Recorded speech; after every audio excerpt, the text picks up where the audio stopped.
Crimen y castigo, novela de Dostoyevski. La estructura de la novela está organizada en 6 partes y un epílogo. Cada una de las partes se divide en diferente cantidad de capítulos. El epílogo termina con 2 capítulos. La historia es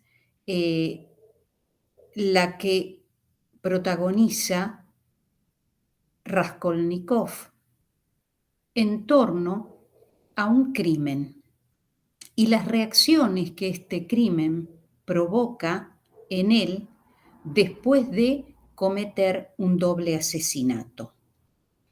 La historia se inicia en la novela In media res. Justamente la novela comienza haciendo alusión a una tarde calurosa de julio, es decir, se ubica en verano, y presenta a un joven, Raskolnikov, como un joven que tiene un aire irresoluto y un joven que se muestra con una cierta irritación nerviosa, rayana con la hipocondríaca.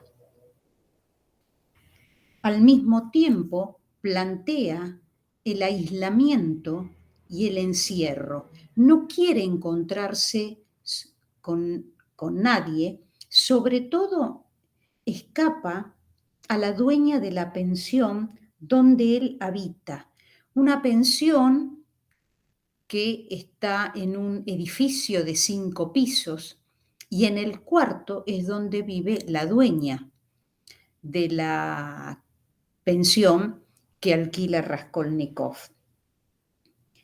Esta pensión está ubicada en las afueras de San Petersburgo, en los barrios del cordón tugurial de esta ciudad, una ciudad miserable. Y la historia transcurre en una semana, ese es el tiempo de la narración. Además de la historia protagonizada por Raskolnikov, hay otras historias paralelas o microhistorias. Una es la de Sonia, hija de un alcohólico. Esta muchacha forma parte de una familia integrada por Marmeladov, el padre, un hombre ebrio, brutal, una madre un tanto enfermiza, pusilánime, y ambos incompetentes para hacerse cargo de la familia. La propia madre es la que va a empujar a Sonia a la prostitución. También está la historia de Dunia, la hermana de Raskolnikov, que está presionada por las pretensiones de 2 hombres. Uno es Vidriagailov, para quien trabaja como institutriz. Esta historia también va a tener sus ribetes trágicos, porque Svidrigailov está enamorado de Dunia. Tiene pretensiones hacia ella, pero Dunia las rechaza. El personaje va a matar a la esposa y luego se va a suicidar cuando Dunia se niega definitivamente a tener alguna relación con él. Y hay otro personaje masculino, que es Ludjim, que es un pretendiente al que Raskolnikov caracteriza como un hombre positivo, burgués, que seguramente va a ser o va a actuar como un bienhechor de la familia que podría formar Dunia. No obstante, Raskolnikov rechaza a los dos y rechaza sobre todo las pretensiones de matrimonio de Ludjim por lo que él descubre o lee entre líneas en una carta que la madre de Raskolnikov le envía. Además, hay otra microhistoria que es una especie de duelo entre Raskolnikov y el juez de instrucción, Porfirio Petrovich, quien va a sospechar acerca de cuáles pueden ser los móviles que llevaron a cometer ese crimen. Y Raskolnikov asiste a las citaciones que Petrovich hace para indagar sobre el crimen, y es en esos encuentros donde Raskolnikov pone a prueba la inteligencia de Porfirio Petrovich, y al mismo tiempo Porfirio Petrovich también pone a prueba a Raskolnikov. Quiere ver hasta dónde llega en su estado de nerviosismo. A su vez, lo que se observa en torno a la historia es que el protagonista que comete el crimen experimenta una evolución interior. Y esa evolución interior uno puede sintetizarla en dos grandes etapas.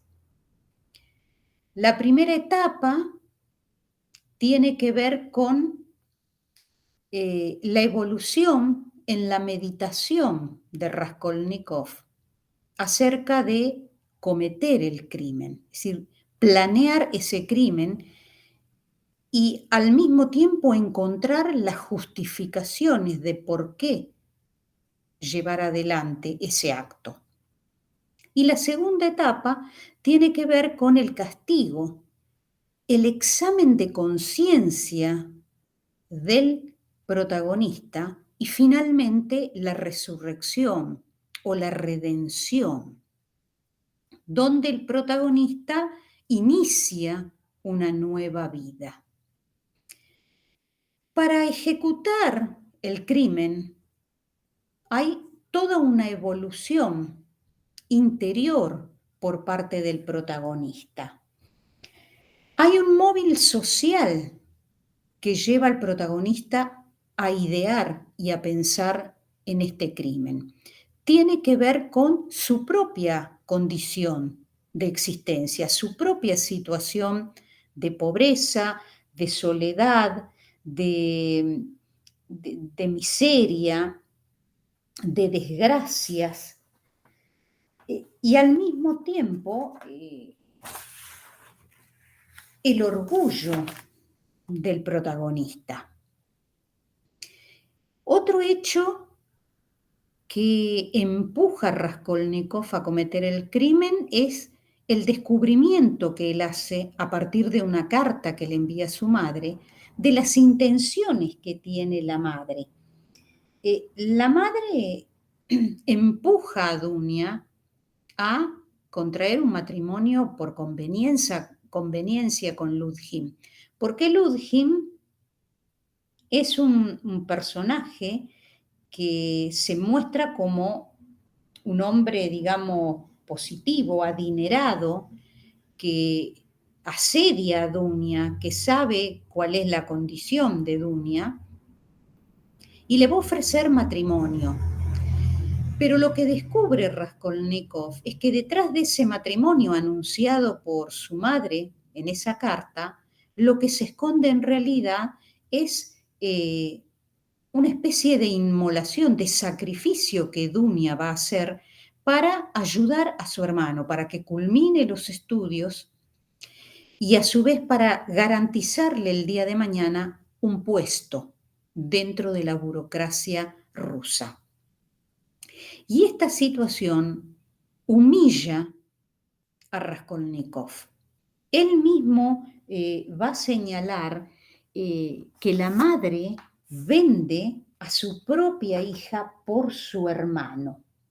Y eso es lo que le causa a él indignación. de los estados de melancolía, de hipocondría, de una meditación profunda, de una especie de vagabundeo por la ciudad, seguido de aislamiento y encierro, le va a seguir la indignación.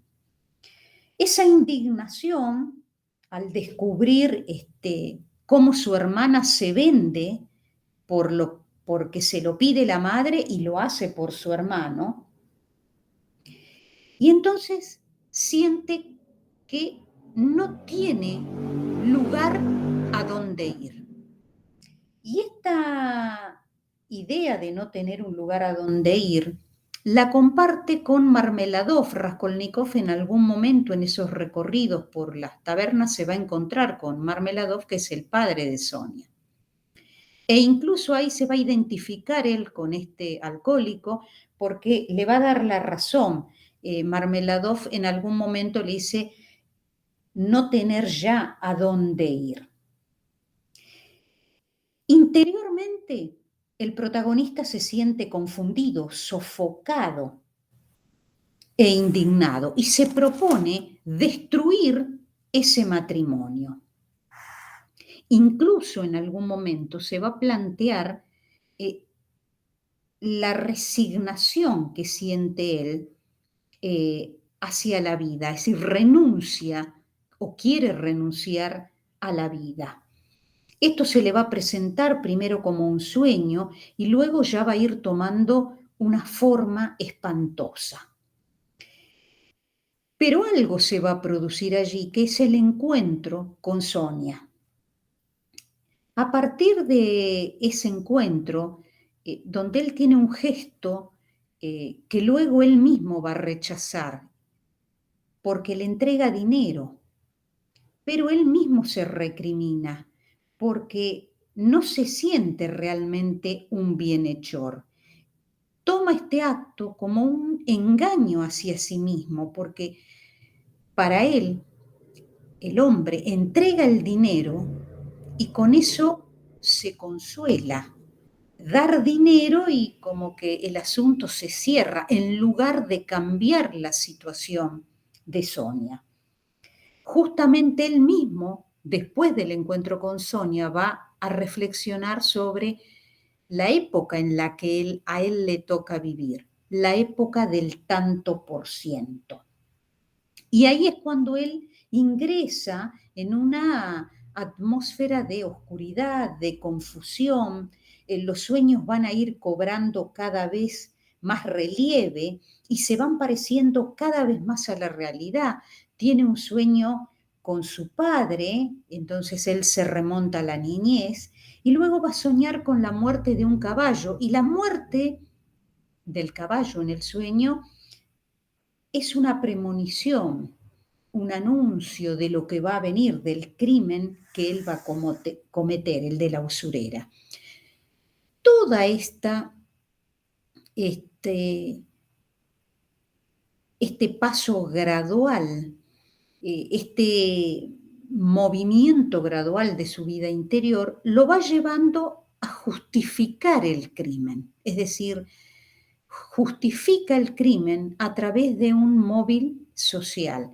¿Cuál es ese móvil social? Él quiere cambiar la situación social, no solo la de Sonia, sino la de todos los que son miserables. Y al pensar en esta posibilidad,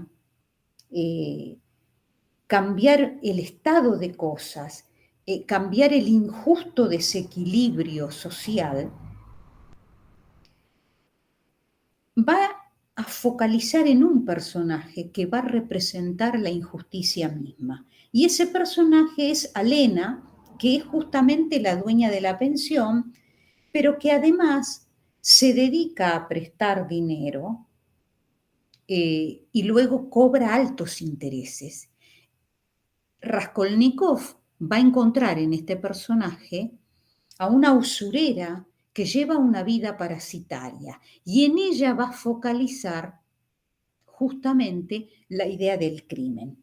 Pero además el crimen tiene otro móvil, un móvil personal. El protagonista ha elaborado una teoría que más tarde va a exponer, y esa teoría tiene que ver con la idea de que la naturaleza diferencia claramente a los hombres superiores de los hombres mediocres.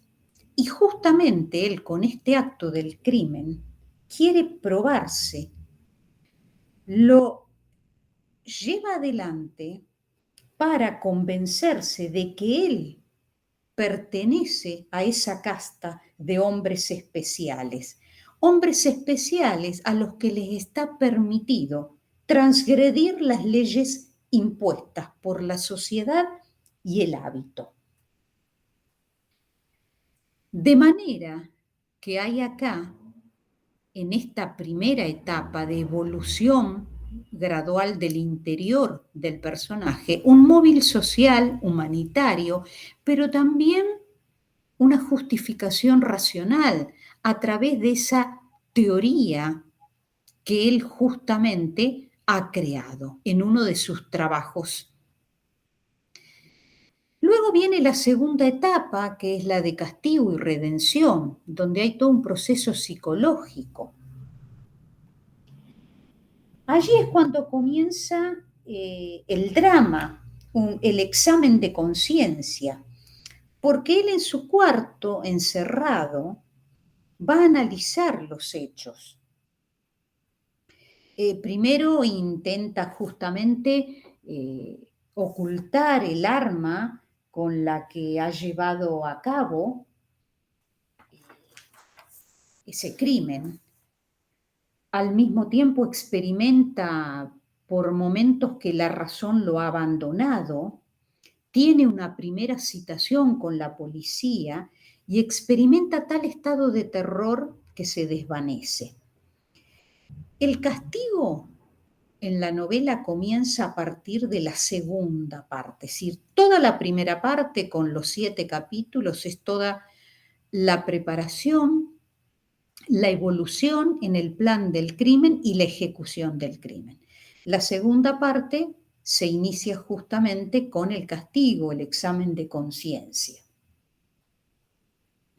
Este examen de conciencia y este castigo se refleja en el cuerpo de Raskolnikov, porque Raskolnikov cae en un estado semifebril, está 4 días enfermo, afiebrado, y a tal punto preocupa a uno de sus amigos que lo va a visitar a la pensión.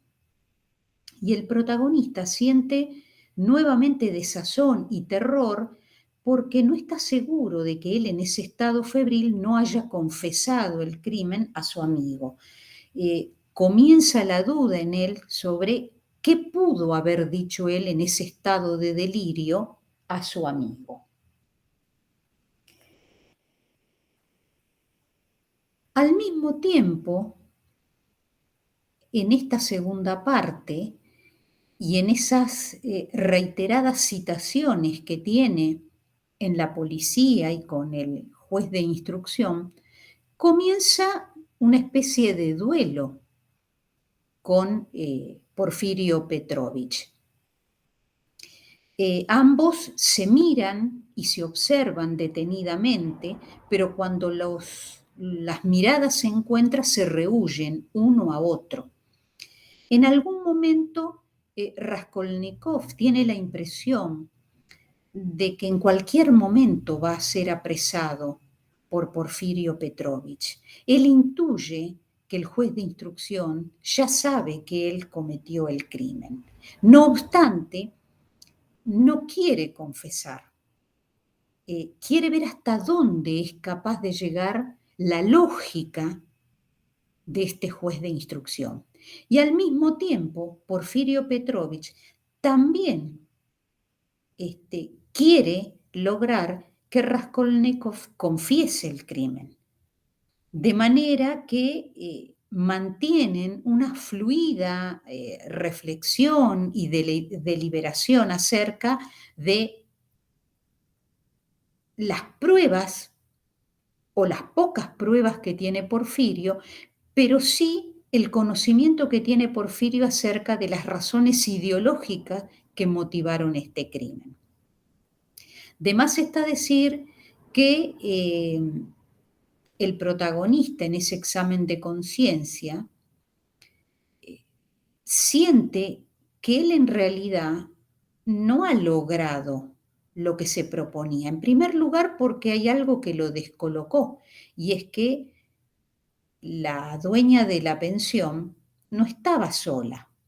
Él había tenido como una especie de hecho fortuito que le hace descubrir que esta mujer vive sola. Y entonces siente que esa condición de soledad a él le va a dar las fuerzas para cometer el crimen.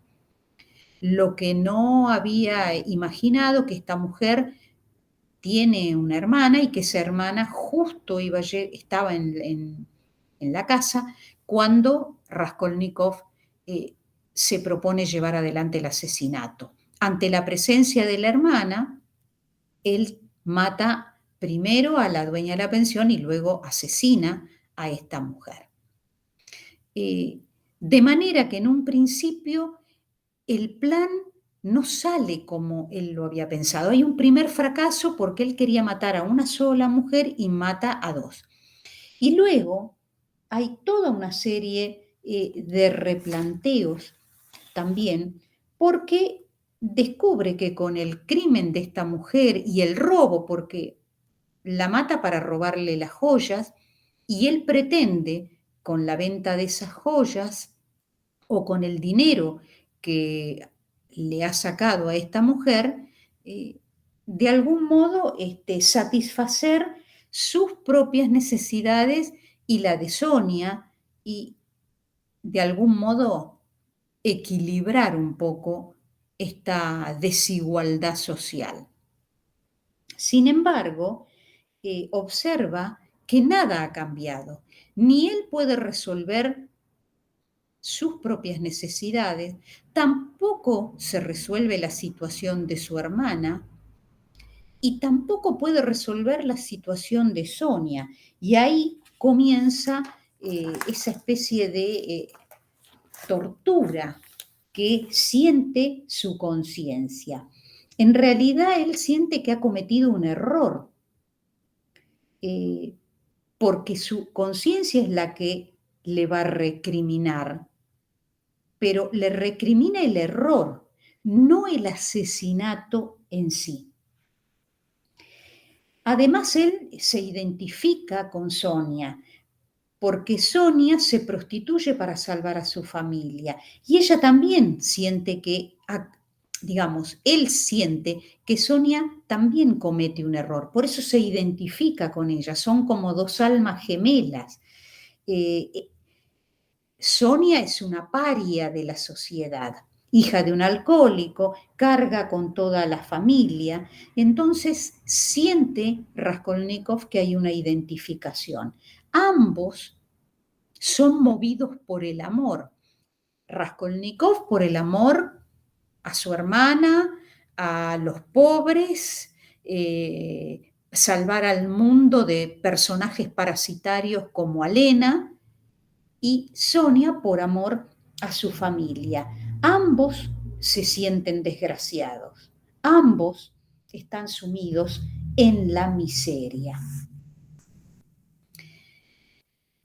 En la segunda parte, además de este encuentro con Sonia, esta identificación con Sonia, también el protagonista tiene la posibilidad de desarrollar esta teoría que él sostiene acerca de los hombres superiores y los hombres inferiores. Acá hay unas citas extraídas de la novela que nos van a permitir entender en qué consiste esa teoría. En uno de los encuentros con Porfirio Petrovich, le reconoce a Raskolnikov haber leído su artículo, pero Porfirio Petrovich le señala una interpretación del artículo con la que Raskolnikov no está de acuerdo. Y entonces es la oportunidad de Raskolnikov para explicar esa teoría que, según él, ha sido mal interpretada por el juez de instrucción. Entonces, acá en estas citas, lo que tenemos son algunos fragmentos que nos van a permitir entender en qué consiste esa teoría. En primer lugar, dice, el hombre extraordinario tiene el derecho, no oficialmente, sino por sí mismo, de autorizar a su conciencia a franquear ciertos obstáculos, pero solo en el caso en que se lo exija la realización de su idea, la cual puede ser útil a todo el género humano. Acá deja sentadas las bases de qué es lo que entiende él por un hombre extraordinario. Es el que tiene la posibilidad de transgredir las leyes y los hábitos y las costumbres. Pero ese derecho no es un derecho oficial, no es un derecho que le da la sociedad, sino que es un derecho que se da él mismo. Y acá esto es interesante, no es que la sociedad va a aceptar que él transgreda las leyes, ese derecho se lo tiene que dar él mismo. Un derecho que él mismo otorga a su propia conciencia para autorizarla justamente a quebrantar las leyes. Ahora, ese quebrantamiento de leyes tiene que tener una razón, y esa razón justamente dice, tiene que ver con realizar una idea. Para poder realizar una idea es necesario quebrantar las leyes. Y esas ideas, en muchos casos, pueden llegar a ser útil para la humanidad. Acá es cuando el protagonista, para hacerle entender al juez de instrucción en qué consiste esta superioridad, le va a nombrar muchos personajes de la historia, Licurgo, Solón, Mahoma, el propio Napoleón. Y allí es donde él va a señalar que todos estos hombres se han convertido en delincuentes. Delincuentes en tanto violan la ley. ¿Por qué? Porque justamente para Raskolnikov, estos hombres que tienen una idea y quieren realizar esa idea, tienen que transgredir las viejas ideas y transgredir las leyes que sustentan esas viejas ideas.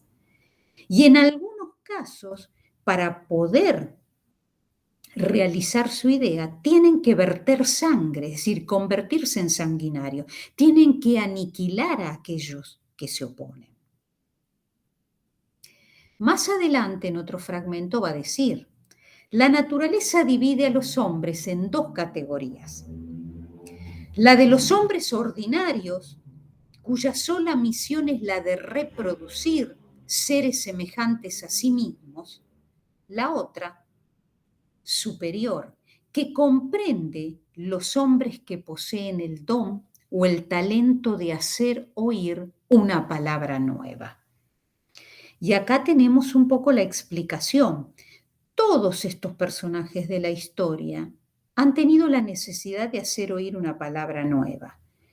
Y la aparición de una palabra nueva no siempre implica un pasaje amable.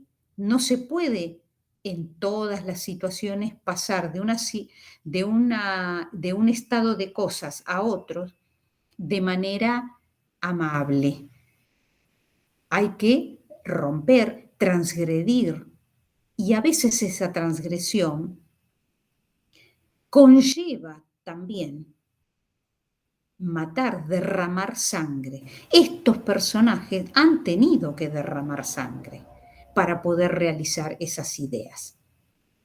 Más adelante va a señalar que Pertenecen a la primera los hombres de orden y que viven en la obediencia y la aman, es decir, los ordinarios son hombres de orden que viven obedeciendo y aman obedecer. El segundo grupo se compone exclusivamente de hombres que violan la ley o tienden, según sus medios, a violar sus delitos. Y esos delitos son naturalmente relativos. ¿Relativos en qué sentido? Son relativos porque justamente como ellos mismos se otorgan el derecho a su conciencia a transgredir las normas, esos delitos se vuelven relativos porque cuentan con un derecho, el derecho a violar las leyes y también, eventualmente, si es necesario, a cometer asesinatos. De allí que todos, de alguna manera, aun los bienhechores de la humanidad, para llevar adelante esa idea, tienen muchas veces que aniquilar a aquellos que se oponen. De manera que el hombre extraordinario termina convirtiéndose en un delincuente. Luego de la exposición frente a Porfirio Petrovich, porque Raskolnikov siente que el juez de instrucción está humillando su trabajo porque hay una mala interpretación, el protagonista va a ir experimentando una especie de cansancio moral, y este cansancio moral lo va a llevar a terminar confesando el crimen. Sonia, él se lo va a confesar primero a Sonia, y Sonia es la que se va a convertir de alguna manera en esa especie de conciencia, de remordimiento, y ella es la que va a insistir en que Raskolnikov confiese. Lo va a hacer y después de la confesión va a llegar la sentencia, es condenado a 8 años en Siberia. Estando allí en Siberia, el protagonista en algunos momentos va a sentir este desazón. No solo va a sentir este desazón, sino que su razonamiento va a desplegar ciertas ideas nihilistas y hasta va a experimentar cierto absurdo. En primer lugar, va a decir que experimenta una inquietud sin objeto y sin fin en su presente, un sacrificio continuo y estéril por venir. No se va a arrepentir de su crimen. No es el crimen lo que va a llevarlo al personaje a sentir remordimiento. No es el crimen lo que lo preocupa. En algún momento, el personaje, sobre todo en la sexta parte, en la última, en el capítulo 7 de esta última parte, el protagonista se va a preguntar si el presidio en Siberia realmente constituye el camino para una fuerza moral. Piensa si ese sufrimiento no le va a otorgar una fuerza moral. Hay una escena anterior en la que Sonia le entrega el Evangelio a Raskolnikov y le pide que lo lea. Y Raskolnikov se hace a la idea que Sonia lo va a perseguir, que le va a leer, que le va a imponer la lectura de esos pasajes, pero Sonia nunca lo hace y tampoco Raskolnikov. Pero el hecho de tener el Evangelio en sus manos es lo que va preparando el camino de la redención, de la resurrección del protagonista. En algún momento, antes de que se produzca este renacer, él se va a arrodillar, va a llorar, va a abrazar a Sonia, un personaje que adquiere casi un simbolismo religioso, porque él se arrodilla, besa el suelo, provoca la burla de los demás presos, las carcajadas. Sin embargo, este acto, este gesto de arrodillarse, de llorar, de abrazar a Sonia, va preparando el camino justamente de la resurrección. Van a concluir ambos, de algún modo, salvados por el amor. El amor es lo que va a salvar tanto a Sonia como a Raskolnikov. Pero al mismo tiempo, Raskolnikov va a tener que reconocer que él ha fracasado. Y ese fracaso, esa sensación de fracaso, le va a generar a él cierto sentimiento de humillación. Justamente él va a decir, lo que lo humillaba era verse él, Raskolnikov, perdido tontamente, sin esperanza de rehabilitación, por una sentencia del ciego destino, y debía someterse, resignarse al absurdo de esa sentencia. Ya acá en Dostoyevski vemos ciertas ideas, no solo nihilistas. El nihilismo es una corriente que descree de todo dogma, no encuentra sentido a la vida, no le encuentra sentido a la vida. Ni, justamente acá cuando habla de un ciego destino, ¿no? Ese destino no lo determina ni el hombre ni Dios, es como una fuerza ciega que en ciertas circunstancias empuja a los hombres hacia esas situaciones absurdas, que es la que experimenta Raskolnikov. Más adelante va a decir una inquietud sin objeto y sin fin en el presente, un sacrificio continuo y estéril por venir. Esto es lo que le quedaba en la tierra. ¿Para qué vivir? ¿Con qué objeto? Vivir para existir. Y acá hay cierta idea de suicidio que después va a desarrollar en el siglo XX Camus, en el mito de Sísifo. Sin duda, he cometido una acción ilícita, he violado la letra de la ley y he vertido sangre. Pero estas personas, los hombres superiores, han ido hasta el fin y esto la justifica, en tanto que yo no he sabido continuar. Por consiguiente, no tenía el derecho de comenzar. Acá es cuando reconoce que él fracasó, pero el fracaso no es porque mató a estas dos mujeres, sino que esos dos asesinatos no sirvieron para realizar las ideas que él, o las ideas con las que él planificó este asesinato. Ese móvil personal concluye en el fracaso. Él no pertenece a la categoría de los hombres superiores y la prueba está en que él no fue hasta el fin. Se quedó ahí en el inicio y esto aniquila toda posibilidad de pertenecer a este grupo de los hombres superiores. Él no tenía derecho a comenzar. Y ahí es cuando entonces se produce el renacimiento por el amor. Acá tenemos entonces lo que se plantea o lo que plantea Dostoyevski en Crimen y Castigo.